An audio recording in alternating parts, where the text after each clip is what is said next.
All right, happy August, everyone. So, this month is special because this is our double full moon month. We'll start with our full moon on the 1st, on a Tuesday, August 1st, in Aquarius. And then we'll continue with our new moon on August 16th in Leo, and we'll close out August 31st on a Thursday with a full moon in Pisces. And after this second full moon, this kind of transition us. The ongoing videos will start with a new moon and then we'll end with the full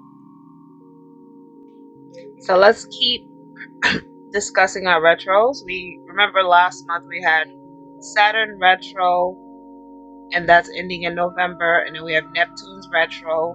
Both are in Pisces. Neptune's retro will end in Capricorn in October. We have Venus retro in Capricorn that will end in the 4th of September, which is this next month. Sorry, I'm everywhere right now. Then we have Chiron, which is retro in Aries, that started on the 23rd, that will end at the end of the year. And then this month we have two new retros coming in, which I'll discuss at the end of the video with the second full moon. So let's continue with the Chiron retro. Alright, so if you take a look at the screen, you see a full moon in Aquarius, then there's a new moon in Leo, and then a full moon in Pisces. Chiron is retro in Aries. What this is showing is the child, the kid, which is Chiron, has being retro, is face to face with the future, Aquarius. And during that full moon, everything should be done to create a foundation for the future. Then you have in the new moon, Chiron is still retro now. We're still dealing with the childhood stuff, and he's he or she, we are face to face with Papa Leo. And Papa Leo is here to teach us something new. We'll discuss that when we discuss the new moon. And on a lighter note, remember Pisces is retro in two places. And so now with Chiron still working on those childhood traumas and triggers and healing, Pisces is now going to be our second full moon of that month. And Pisces is going to be experiencing this full moon in the expansion of Jupiter. So let's get into the tarot and then we'll get into the moons. So our tarot is the Three of Cups. And I'll read for you what I actually wrote down. Our keywords are celebration, friendship, creativity, and collaboration. And as I was taking notes on this tarot card, I kept in my mind the Chiron retro. And the one thing I realized is with the keyword of collaboration and friendship and celebration, maybe by coming together with your loved ones, not family or siblings, but friends, like friends, not individuals who know you from the point of view of familial places, but people who know you for who has an independent being on the face of this planet. Connect with them. Pretty much a card is a card of celebration, friendship, sisterhood, creative collaboration. So work with them. Reach out to females in your life and collaborate. Support one another in your relationships, careers, and life journeys. Gather and have a good time. Have some brunch, lunch, dinner, go out, laugh, share stories, get creative. Give love, receive love, and be supportive. Be compassionate. Start a book club or a women's circle. Attend social events together, such as parties, weddings, baby showers. Encourage one another. Be creative with one another. And support and grow together is what the meaning of the card is. So I think with the Chiron retro and the tarot card, if we combine those two, as children, we go through things and no one has secrets more than a child. So we understand that as children, we have a lot of secrets. So I think as we're engulfed in adulthood and we're trying to manage our way through adulthood, the Three of Cups is telling us, hey, you don't have to do this alone. Like there's others. Remember your friends. Remember your childhood friends, your college friends, your friends that you make at work that are not under the status of quote unquote colleagues, but real friends, they exist. Reach out, speak with them, connect with them, and let them know what you're going through and receive the support that they have to give you. And while you guys are in that emotional bubble, burst it a little bit, go out, have some fun, have some drinks, party, dance, laugh, and then you can go back to your healing process in a more strong and effective manner. That's what I received from the Three of Cups. Let's go into that full moon.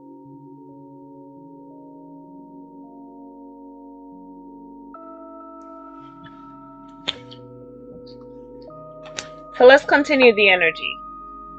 We are in our full moon that is on August 1st on a Tuesday in Aquarius. And the first message I receive is fight for your future, is what I'm receiving. Fight for your future. Chiron is still in retrograde, and the energy of Aquarius is the energy of Jupiter. Jupiter is about to go into retrograde on the 4th of September. So next month, Jupiter will be going into retrograde. For right now, we are looking at the previous retrogrades that we discussed in the previous month. You can look at that if you didn't get a chance to. But the most important retrograde right now is that Chiron retrograde, which is tapping into our childhood and our childhood, helping us heal our childhood traumas and our childhood triggers that affects our present day as adults. The energy of Aquarius on this Tuesday is screaming at me. Use the Jupiter and the Martian combined energy and fight for your future. Know that the future has you written in it. There might be so much going on right now that want to prevent you from seeing into the future, but the future wrote you in. You're a part of the future. So in this present moment, fight for your future. We will be in the day of Tuesday, so the color you'll want to use is red. So pull out a red candle, and then we're about to discuss our stones right now. Let's use the lapis lazuli and the amethyst. Let's do that. Let's do lapis lazuli, which is a communication stone. So we'll be able to use our third eye to communicate into the future. And we're going to use the amethyst to bring about those manifestations that we want for the future.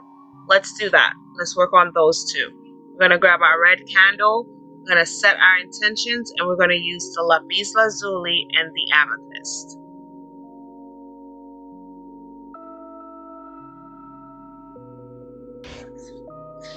You see how the young woman in the image is caressing the face of the lion, and he seems to be calm looking at her. I'm pretty sure if the image wasn't silhouetted, we would see that they're possibly looking in each other's eyes. Imagine the woman is your childhood self, and that big massive lion, that's in front of your younger version of yourself is you, the adult version. Now, the younger version of yourself dealt with so much, and it was situations where, one, going through the proper tools, proper stages of reincarnation. You possibly were under the amnesia of not knowing who you were or who you are in the time frame. So there's a lot of traumas and dramas that you went through in life that you normally would not have allowed yourself to go through if you would have known who you are. But because you didn't know who you are, you went through them. So now that's the younger version of you. That's the kid you. The adult you now is everything that the child was able to grow out of and live through and survive and become. You, as the adult now, have become like this massive monster or this massive beast in this young version of yourself's life because of all of the things that your younger self possibly survived. Your older self is putting your subconscious back through that cycle again, if that makes sense. I try to verbalize it as clear as I can. If you can, grab pen and paper and jot down, like take a few minutes and just pause the video if you have to. Take a few minutes, relax, close your eyes, take some deep breaths, and just think about yourself when you were a kid. Think about what made you scared, what made you angry, what made you inspired, what got you inspired, what motivated you. Jot those things down. Now take a few minutes, separate that time frame from the present day, and think about you as an adult. And we're going to talk about the fears, the inspirations, the motivations, and the anger subjects as an adult. And think about that time period between when you were a child and now. You'll see that quote unquote the adult that your childhood self possibly didn't get along with, 9 times out of 10, you possibly became that very version of it. And that's that internal conflict that's going on. The lion, the Leo, will present itself on Wednesday. This is a perfect presentation because Leo is a father figure. Leo is masculine energy. Leo, if I remember correctly, the tarot sign for Leo is the sun.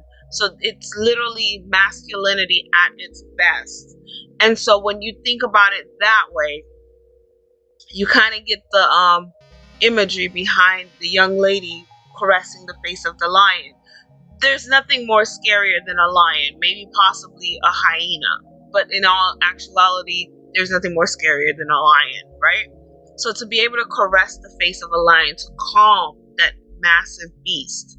And that massive beast, I will tell you again, is you. You're the massive beast in your own life. You're the tormentor in your own life. You're the one putting yourself through all this pain and suffering. And you might ask, how in the heck am I doing that? Well, it goes with your daily decisions, your daily routines, what you choose to give attention to, what you choose to ignore, those pains and memories that get triggered whenever you have specific experiences, but you never take time out to sit with those feelings. You are building that beast within yourself. Excuse me. It is very important for us to use this new moon energy and the energy of Mercury, which is that Wednesday that the new moon fall under. So you have your Leo sun energy meeting Mercury's communication energy. And if you can imagine, it's simply just asking you, have clarity in your conversation with yourself. Be truthful, be honest. There could be some situations that you're suffering in right now. You literally just put yourself in that situation through poor planning or poor decision making. It's important to be honest with ourselves when we're going through these things, because that's where healing takes place. We're going to go into the candle colors and the stones. Let's bring the yellow candle, and the one stone that I want you to bring into the solar plexus set is the tiger's eye. The tiger's eye is a very important stone. It's a grounding stone. So what we're going to do, because Chiron, that energy deals with the solar plexus, the energy of Leo in this new moon deals with the solar plexus. The color yellow deals with the solar plexus. You want to bring in that tiger's eye to balance that energy.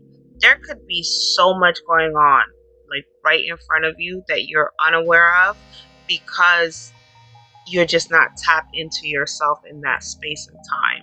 So let's do that. Let's bring in our yellow stone and our tiger's eye. You can literally pick up a little bag of tiger's eye from Amazon or from your local crystal shop, and just make sure you're really meditating on your childhood suffering and your childhood trauma. And by meditating, I don't mean like just sitting there and thinking about it. I mean, like, your first step in meditation would be to first shower yourself, like cleanse your body and cleanse your mind, right? You take a physical shower. You could do, for this shower, honestly, I never advise this, but I would do some use coffee grinds just to scrub the body. The energy of the coffee grind will ground you and help you be strong as you take this leap into whatever it is that happened to you when you were a kid. So use those, like if you make coffee or if you drink coffee and you make it at home, save the grind and then use that to scrub your body, to just clean your body and ground your energy, right? So if you do that, but make sure it's used. Like even if you're not going to drink coffee, still process it and make sure it's used coffee grinds, not fresh coffee grinds out of a container. There's a reason for that. And then once you're done with your shower, what you're going to do is prepare your area. Like you want to make everything nice. You want to light not just the yellow candle, but whatever other candle that brings out an ambiance of luxury, because you're dealing with your childhood self. And believe it or not, a lot of times, even if were raised rich or poor, finances and materialism plays a big role in children's lives. Like it might sound silly, but you never know. Like your biggest childhood trauma could be something in the material world that you lost. It could be a doll, a stuffed animal, a pet you wanted, a letter you wrote to Santa Claus. It could be something simple. It might not be as big as you think that initial trauma was. And then that initial trauma opened up to bigger traumas. But what we need to do is go back and close the door on that initial trauma. It's so crazy. Like as I'm talking, I just remember my own self. My first initial trauma dealt with something as simple as that. It was writing to Santa and not getting what I wanted. And I went from being like, this typical happy child to just this angry kid. And that opened the door to more and more craziness happening. And then my life got turned upside down and I had to redirect my entire life's journey. So it might be just that simple. So focus on that, and we're going to go into the second full moon. Let's take a brief moment and discuss our retros. So we have Uranus will be retro in Taurus on August 29th until January 27th. And the retros in Uranus, because Uranus is in Taurus for 7 years, Uranus will be leaving Taurus in 2027. So throughout the year, Uranus will go retro for a few months. So don't worry about it. This has been ongoing since 2020, I believe it was, when Uranus first went direct, and then it quickly went retro. And from everything I've read about the Uranus retro, it's more societal and global. It's not personal. Uranus deals with the outside world, not more of the inside world, our internal world. And when Uranus is with Taurus, Uranus is using the stubbornness of the bull to bring about change in the world. And Uranus is doing this by showing the world that if I can change a bull, you should change as well. And by doing so, when they both succeed together, meaning Uranus's mission of changing the bull was successful and the bull changed, then Uranus and the bull both bless the world with abundance. And we experience a mass level of abundance from the lowest form to the highest. So that's pretty much what the Uranus retrograde will be about. If you wanted to process that on a personal level, what I would do is just focus on your place in the world. Are you happy with where you are in your positions in life? Just focus on that. Your family, your career, friendships, other relationships. That's the type of aura that Uranus and Taurus would play on an interpersonal relationship. It would deal more with how you are perceived in the big world and how the big world perceives you. So if you need to do anything tremendous in this Uranus in Taurus retro, what I would do is possibly like go about changing something physical about you, get a haircut, change a few items in your wardrobe, possibly like get a new car, something that deals with the outside world, what the outside world sees. Like change maybe the way that you wear your makeup to work, something as simple as that, because it's not internal, it's external. So that's pretty much it. Let's go into the next retros.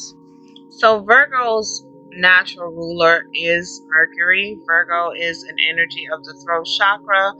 Virgos and Geminis are natural communicators. They can, on a well-balanced day, they can communicate well with not just the inner world, but the external world. And so when Mercury goes retro in Virgo, what that's doing is it's having us reevaluate our relationships when it comes to communication. How well do you communicate? How well do you let the world know what's going on internally within yourself? And furthermore, how well do you listen? Because communication is not just outputting information, it's also inputting information. So excuse me, during this Mercury retrograde in Virgo, what you'll want to do is take some time out for some positive reinforcement in upping your skills in communication. Before you send out that email, just review the email and see if you could word it a different way. That phone call you're on or that text message that you're about to send, just try to be as conducive to love as possible versus just expressing your own selfish feelings and emotions. That's what I would say when it comes to the Mercury being retro in Virgo. I'm not getting anything personal. All I'm getting is just that it's just retro in Virgo. That's all it is. Like, it's nothing really personal. It's just another Mercury retrograde. Watch your mouth, in other words. You should watch your mouth, is what I'm getting. That retro ends on the 15th of September, which is the new moon of the next month. So we'll possibly speak on that more then. But for now, that's pretty much it. This brings us into our second full moon of the month, which will be in Pisces. First notes, keep in mind Pisces is retro in Neptune and also in Saturn. So those younger life lessons are still being practiced. We also, as we just discussed, have that Mercury retrograde, the Uranus retrograde, the Venus retrograde, and the Chiron retrograde. So there's like massive retrogrades going on. The only thing I can say is Pisces does rule over the third eye. So as you sleep, as you wake, keep those 6 raw chakra stones close by. If I were you, I would just like leave them around the room just to keep that third eye balance. Keep them around your desk at work. Keep them in your car as you're driving to work just to stay focused. Those are the things that I would do if I were you. When it comes to everything else that we've ever discussed with Pisces, what I would say is just stay focused. Just stay within your own energy and within your own atmosphere. I know that we discussed the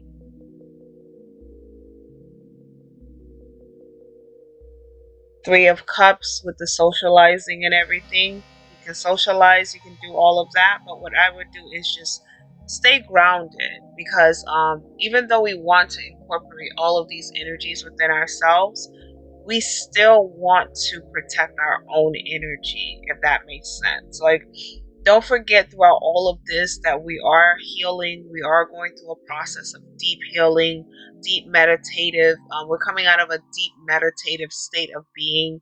We're coming out of a space of unknown to a space of knowing. Right now, what popped up in my head is, remember when you were a kid and like maybe your mother or your father was scolding you and they were like, you don't know anything about, the real world. I know what's going on in the real world and you don't want to listen to me. Wait till you grow up and you see what this is all about. Well, we've grown up and we see what it's all about, and it's not as great as we thought it was. So now that you know that, you can calm down and you can kind of live life on a more steady pace, and you can kind of adapt more to the world around you and be more at peace. And I think honestly, with everything, the The most important thing, and how do you know you've reached growth, is when you can look back and that those pair of eyes that are looking back at you is you, is your younger self, possibly far yonder or in your shadow world, and he or she is just smiling back at you. Like, yeah, virtual high five, man. We doing this. That I think that's a big flex. Like when your younger self could look at you and see the path. Like we set this path for each other, right? And your younger self is looking at you, that individual sees the struggle, they see all the stress you go through as an adult, but when they see you, they see themselves and they're like, yeah, we're winning, man. We're doing this together. Get to that point and use these three very powerful energies to get to that point. You have Aquarius, which is telling you, keep going. You are in the future. Don't listen to any of this nonsense. You are a part of the future.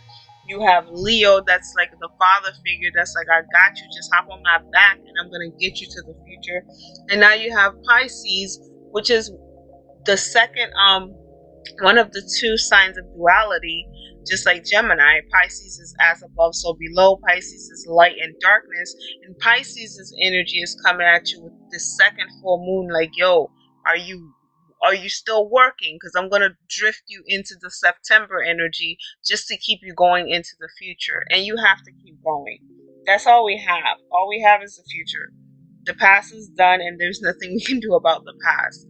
So let's keep working, let's keep healing, and let's keep going. And let's close out this video. So we have, because it's Thursday, blue and purple are our colors. With everything we discussed in this video, I would use the blue candle if you've reached that piece of surrender and serenity and you want to attain bliss. And I would use purple if you're still fighting on. You need to hone your royal energy, not royal energy in general, but your royal energy. You need to hone that in. If you're working and you're at that finish point and you're like, all right, childhood trauma, stop. We did it. We healed. Then let's work with that blue candle and the soda light. Soda light is a grounding third eye chakra crystal. Sorry, I'm tired. Crystal. And if you are still trudging along, let's do that purple candle with the amethyst and the lapis lazuli. The lapis lazuli will allow you to speak to yourself, and the amethyst will protect your third eye with that purple energy. So let's do that, and then we'll smudge both new moon and full moon, all of the events of this month.